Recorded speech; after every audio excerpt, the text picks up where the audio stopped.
again to a little Austin weekend sports. We are talking college football. And the memes are dying every second. All of the memes are gone. All of our meme coaches are gone now. But let's talk about some football first. Tennessee hammered the crap out of Kentucky. We covered that in a separate video, strictly talking about that game. But there were plenty of other things that happened outside of college football. Yeah, let's go ahead and talk about the other games we had going on. Curt Cignetti's Indiana Hoosiers, big surprise of the year, in my opinion, beating the ever-living dog crap out of UCLA. I thought UCLA was on a 3-game winning streak. They were looking like they might have found their mo, and then Indiana just stomped them. Yeah, this is... 50. Do you know what? This is Curt Cignetti. Curt Cignetti and the Hoosiers, this is their third 50-point win of the season. That is crazy. Third 50-point win of the season for Indiana. You want me to tell you a crazy stat, though, that I saw today? Crazier than what I've stated? Yes. As much as we love Indiana right now, and I've turned into an Indiana fan, you want to know how many top 10 wins they've had since COVID? 2. You want to know how many Alabama's had in the past 4 weeks? 3. The strength of schedule is still not there. We forget that it's the Big Ten, and there's just not that many top 10 teams in the Big Ten. It's pretty top-heavy. It is top-heavy. But still, though, the way Indiana is competing right now, I think they're definitely a top 5 team. I mean, when you put 50 points, you beat a team by 50. When you beat a team that's on a 3-game win streak by 50... And let's look on the other side of things. Nico might not be playing the rest of the year. No, he got injured in the game, and they're saying he may be out the rest of the year. So I just feel sorry for him right now, if I'm being honest. Yeah, his family made a horrible mistake, and now he's paying for it. And his career is paying for it, too. Who knows where he's going to end up at now. He would have at least been drafted if he would have stayed at Tennessee. Somewhere. The NFL would have took him somewhere. Because they took Josh Heupel will put you in the NFL. I don't care if you're good or if you ain't. He'll put you in the NFL. Now I don't even know what Nico's future is. But let's jump into the next one. Speaking of paying for it, LSU and Texas A&M. That was the trifecta. We lost a big game James Franklin. We lost Sunbelt Billy. And now we've lost Burger King Kelly. We don't have any more main coaches left. They're gone. All of our content is gone. There's no more fun. There's no coaches jokes. to pick There's no on. jokes. No. But we have picked out a good one, though, that we can play with now. Since Tennessee just beat Kentucky by 22. Mark the Stoop Kid. We got Stoops. Stupefying. He's stupefying. We got to pick out something. We don't have any coaches left. But this was embarrassing for LSU. Oh, how many times does LSU lose at night, at home? Not very often at all. No, and they didn't just lose. They got embarrassed. The second half of that game was a high school game. It was they got Texas the crap A&M. beat out of them. Texas A&M is a very good team. Don't get me wrong. They're on a very good path right now. Yeah. And their schedule is very favorable for the Aggies. Yeah. But to get slaughtered in the second half. At home. At night. Which is your calling card. That is your calling card. That is where good teams go to die. It's Death Valley at night. Texas A&M treated it like a spa treatment. A scrimmage. Yeah. They went there and scrimmaged the second half. I mean, and that cost Brian Kelly his job. You want to know something that I read today that was funny?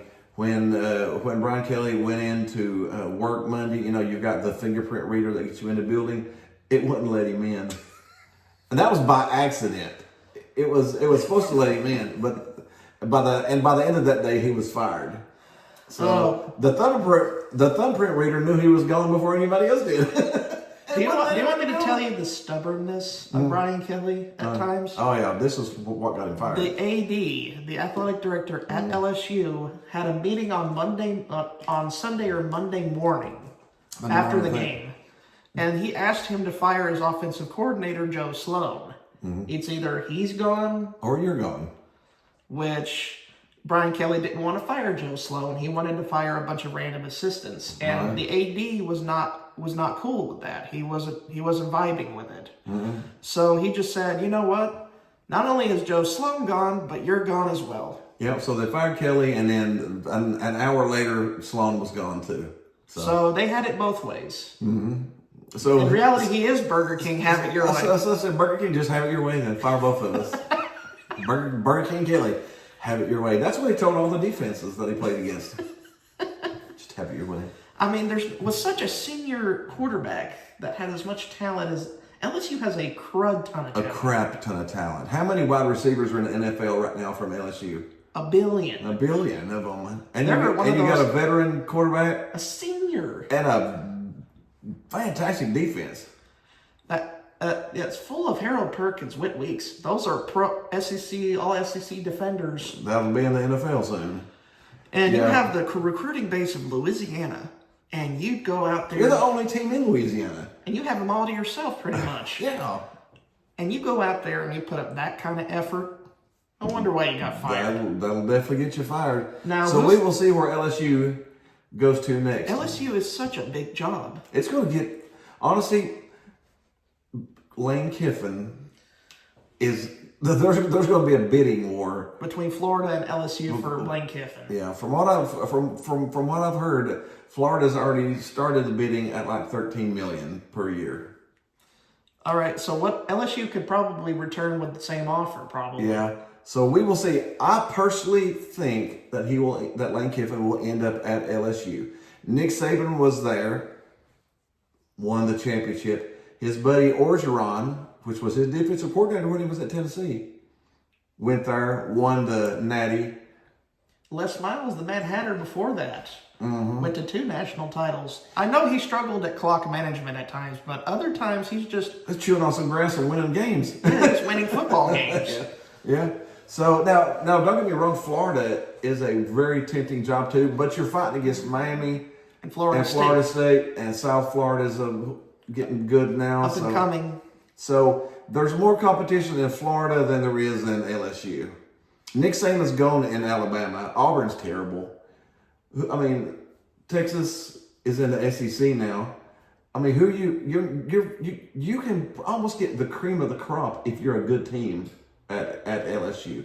I think Lane Kiffin could go into LSU and win a championship in 2 or 3 years. If he gets a really good defensive mind and LSU gets that kind of with his mind offensively, I think that could be a very good fit. With that defense that's there now. And Lane Kiffin's offensive mind, that is going to be, that could be scary next year. We'll just have to see who wins Lane Kiffin. Now, Ole Miss may pull out the 20 burger and keep him at home. Who knows? But Ole Miss has to seriously think about warding off 2 big SEC teams. Because both of those are going to come. You know both are coming after him. All right, who we got? What team we got next? Alabama squeaking it out against South Carolina. Alabama should have lost.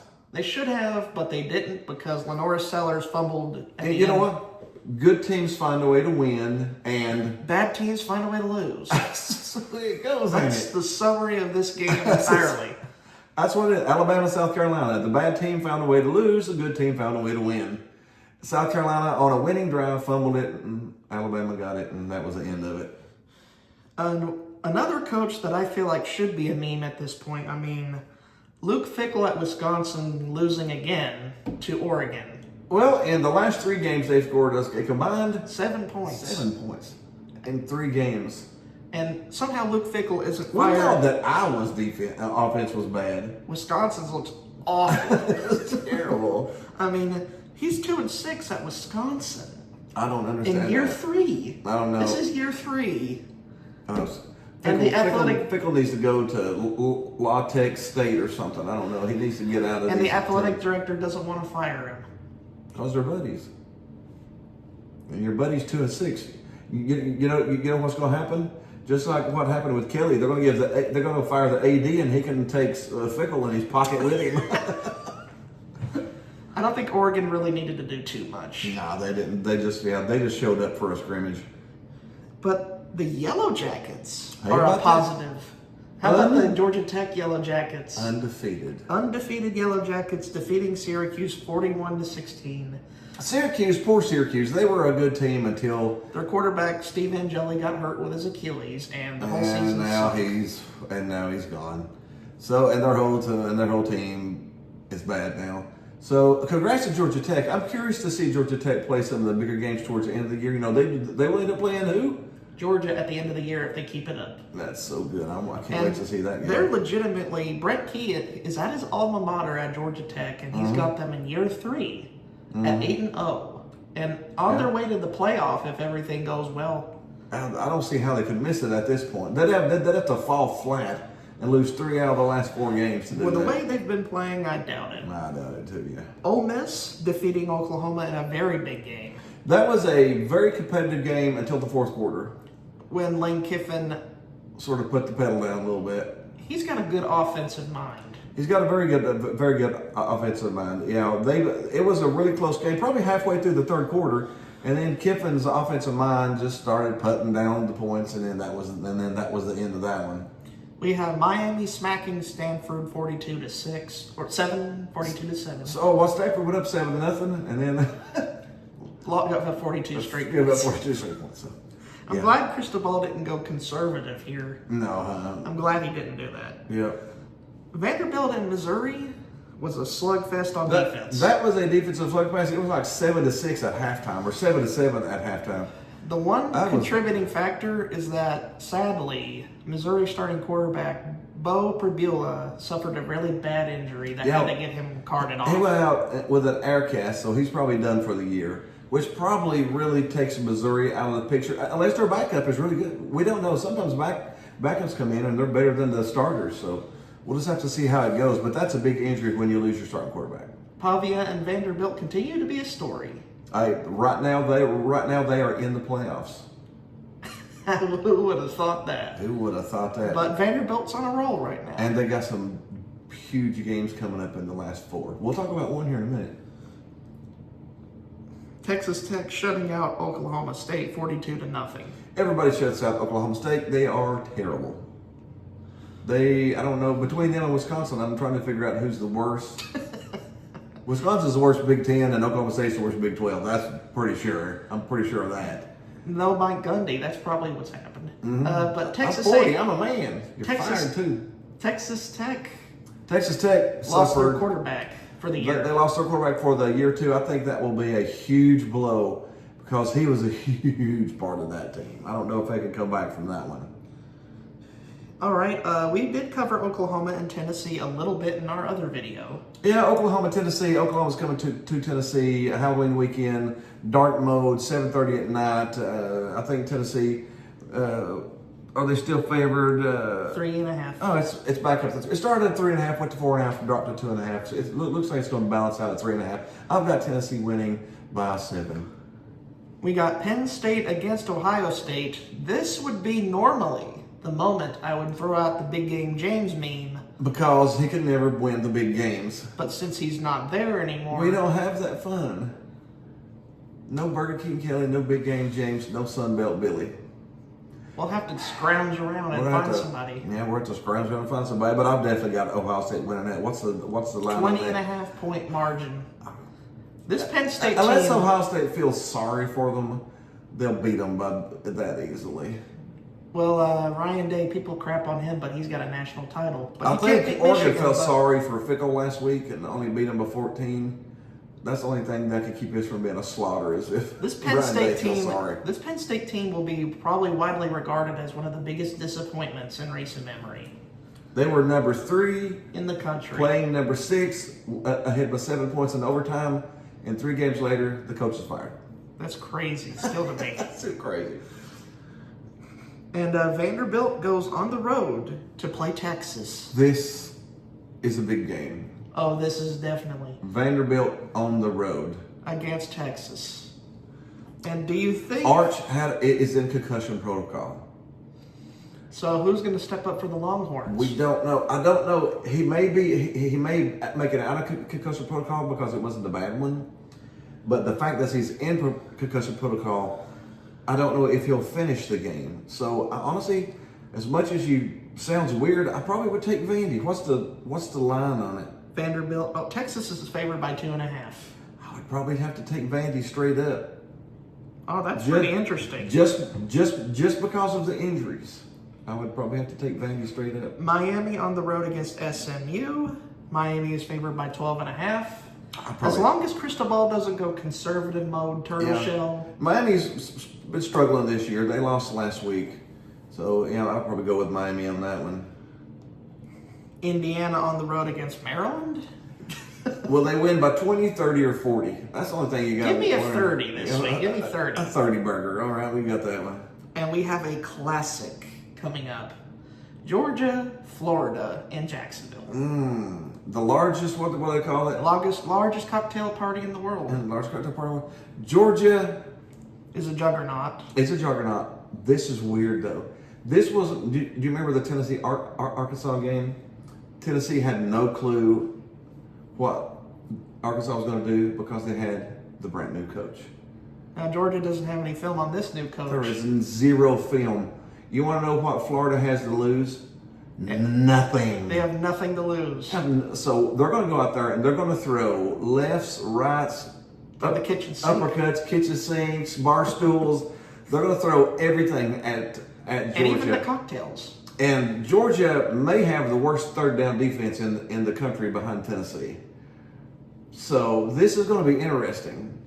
It's going to be really interesting. I still got Georgia winning it because Kirby Smart. But this could be a fun game to watch.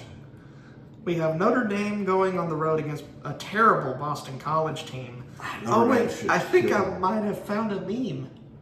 Who is Bill it? O'Brien's over there. Oh yeah, the butt chin. We found a meme. Butt chin O'Brien. He doesn't play in top 10 games enough to really get mentioned too much. Unless it's a stinker. Unless he's a stinker, yeah. Which they are awful at 1-7. They are awful. And Notre Dame should win by 28.5. Easy, yeah. Texas Tech going on the road against Kansas State. Texas Tech is favored by 7.5. This one again will be interesting because they lost their quarterback. I'd probably lay off of it. Texas Tech still with the talent should win. And the oil money. They should still win with all of that talent. But without that starting quarterback, it's going to be crazy. I'd probably lay off of it. Have a nice welcome to Virginia at number 15. Virginia, Vanderbilt. I mean, there's some crazy surprise teams this year. Tony Elliott's crew is going to play California on the road, and they're favored by 4.5. I would probably take that. California's not been very good this year. Ole Miss hosting South Carolina. Ole Miss is favored by 12.5 points. Yeah, I don't think South Carolina's going to sneak up on Lane Kiffin. The offensive line for South Carolina is terrible. Yeah. So I think Lane Kiffin puts up a 35 to 40 burger on him. Probably close to that. Yeah. Number 8, Georgia Tech goes on the road at NC State. Georgia Tech is favored by 5.5. NC State's not been a pushover this year. They're not a juggernaut. What's their record? 4-4. I say they're 50-50. I said they're not a pushover, but they're dangerous. This is a trap game for Georgia Tech because they got some big games coming up after it. But Georgia Tech should still win on it. And that should be it for this week. Oh, that is it for this week. We hope you had a little fun with us. We'll say our sad goodbyes to Big Game James. For now. Sunbelt Billy, for now. And Burger King Kelly. For now. Because they'll get new jobs. Oh, they'll get some new jobs. We just lost 3 of our best memes right now, so we'll be digging up some new ones. Other than that, we hope you had a little fun with us. We're here. Hit the like button, the subscribe button, hit the groovy baby button or somewhere. We will see you next week.